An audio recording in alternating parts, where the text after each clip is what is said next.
圣熙阿姨大摇大摆走进园区，因为这次圣熙阿姨进来带了满满2大口的小零食，这就是圣熙阿姨的底气。有了这底气，圣熙阿姨让瑞宝、辉宝干嘛，他们就干嘛。圣熙阿姨让辉宝走过来，辉宝就乖乖的走了过来。辉宝一点脾气也没有，但辉宝过来后，圣熙阿姨又走了。辉宝不懂姨母的意思，只知道圣熙阿姨没让自己动，自己就乖乖的。一会圣熙阿姨回来了，辉宝立马跑上前问姨母：“你懂我意思吧？”但圣熙阿姨看到的是辉宝给自己刚放好的竹子弄乱了。不过圣熙阿姨并没有责怪辉宝，还是将辉宝期待已久的小零食投喂给了辉宝。辉宝吃到小零食后开始撒娇打滚了，而圣熙阿姨此时想的是让瑞宝下来给瑞宝也投喂一块。辉宝就这样紧紧盯着姨母，姨母走自己就跟上。辉宝尽可能的表现得很乖，这样自己就还会有小零食吃。圣熙阿姨悄悄躲在了树后面，跟辉宝玩起了躲猫猫。辉宝去右边，圣熙阿姨就躲到左边；辉宝去左边，圣熙阿姨就躲到右边，来来回回都快给辉宝转晕了。而此时的室外园区也很是热闹，今天天气不错，乐宝和爱宝都出来透气了。太久没出门了，乐宝之前留在自己家具上的气味都被雨水冲刷干净了。乐宝在给自己的家具重新打标记，爱宝这里就显得比较随意。对于这些物质的东西，爱宝向来都不是很在意，从不争抢地盘，都留给自己的孩子。爱宝吃完饭忘记擦嘴了，胡须上始终沾着一片竹叶，喝水的时候还没有用。爱宝这里喝完水，乐宝这里也给自己家具标记完了，夫妻俩就这样一起默契的回了室内。江爷爷看到正沉浸在睡梦中的辉宝，知道这是叫辉宝下树的好时机。还在做着美梦的辉宝感受到了爷爷的摸头杀，而此时的辉宝还以为自己在做梦，就这样被爷爷半推着下了树。直到爷爷将自己抱起，辉宝才慢慢的苏醒过来，挠了挠自己的头，好像在说：“刚刚不是在做梦吗？怎么真的被爷爷给抱下来了？”不愿接受现实的辉宝便开始在江爷爷脚下打滚，无奈的江爷爷只好拿起对讲机呼叫着宋爷爷。不一会儿，就见宋爷爷拿来了盆盆奶，我们的辉宝只好乖乖的被爷爷抱着去喝盆盆奶。而此时，我们的瑞公主也被盆盆奶吸引了过来。江爷爷跟宋爷爷看到姐妹俩安静喝奶的样子，露出一脸的慈祥，而眼里则藏着对2个宝贝孙女那满满的爱意。喝完盆盆奶后的瑞宝抱住了江爷爷的腿，想让爷爷陪自己玩会儿。江爷爷读懂瑞宝的意思后，便对瑞宝来了一顿爱的抚摸。随后，江爷爷想起自己还有工作，不得不放开瑞宝的爪子。而此时趴在滑梯上的辉宝等待着姐姐的到来。刚走到小木架上的瑞宝一不小心掉了下去，趴在滑梯上的辉宝像是在询问着姐姐有没有事，甚至在姐姐爬上来的时候伸出来自己的小爪子，试图扶着姐姐上来。看着姐妹俩的互动，依依也是一整个爱住了。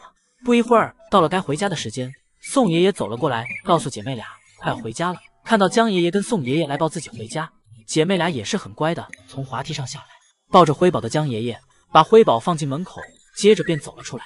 而想让辉宝回家哪有这么容易？只见江爷爷刚走，我们的光军同志又偷着跑出来了。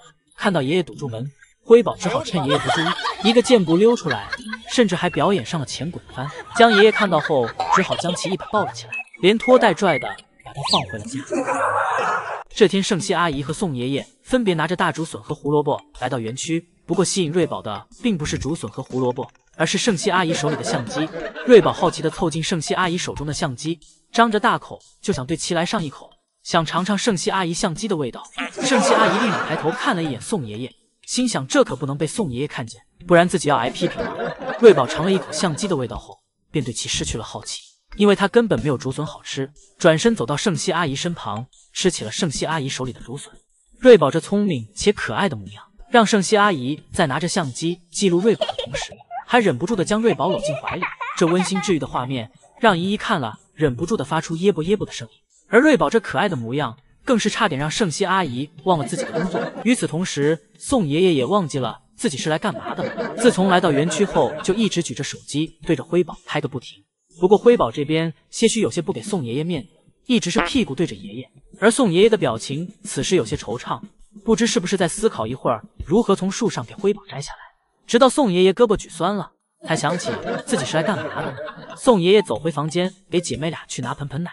宋爷爷拿来盆盆奶后，先是记录了一下姐妹俩今天盆盆奶的区别，因为辉宝体重领先瑞宝太多，所以宋爷爷今天给辉宝的盆盆奶减了量。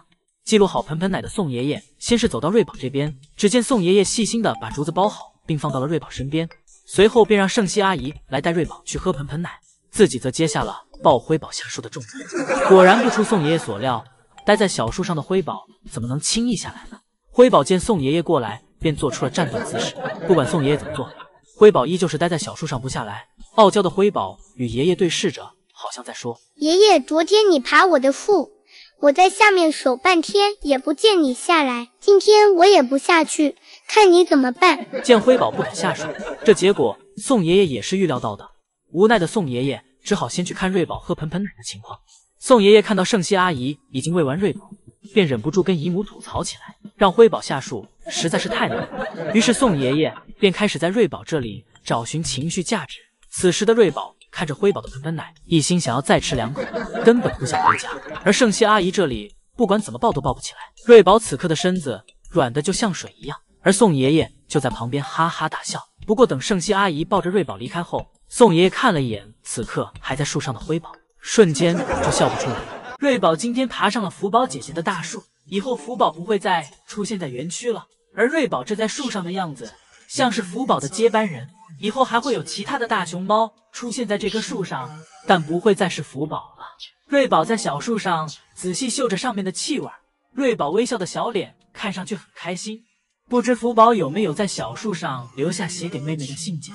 如果有的话，福宝应该会说，让2个妹妹照顾好妈妈，爷爷们也老了，不要太调皮。园区外如果有姨姨和自己挥手打招呼，记得要回应。福宝的叮嘱就像是远行前妈妈对自己孩子的叮嘱。而眼前这棵小树也经历了很多波折和改造，才变成了现在这个样子。最开始时，这棵小树只是一棵光秃秃的树杈，后面爷爷们觉得小树太单调，于是将爷爷亲自挑了一棵大树，将其砍断，然后在园区数名员工的努力下，将这棵大树搭在了福宝2棵小树之间，这样便形成了一个独木桥。不过独木桥有了，但福宝面对这独木桥有点不太敢走，而且如果一不小心还有掉下来的风险，所以福宝只敢躺在上面。将爷爷发现了福宝这一现象后，便给独木桥中间部分给其进行了加宽，这样缩短了福宝攀爬独木桥的距离，从而还可以让福宝爬到一半时休息一下。而有了这次改造后，福宝在独木桥上也变得大胆起来。就这样，福宝在这根独木桥上度过了自己的快乐童年，直到瑞宝和辉宝长大，来到室外园区玩耍。爷爷们给福宝树上的独木桥拆了下来，放在了小木床与小亭子之间，这便是现在的模样。而现在不光小树发生了变化，树上的熊也变了。树上的熊不会再是福宝了，以后上面的可能是辉宝，也可能瑞宝亦或是爱宝。瑞宝坐在树上这惬意的样子，看来瑞宝这是做好接任福宝姐姐做园区大姐的准备了。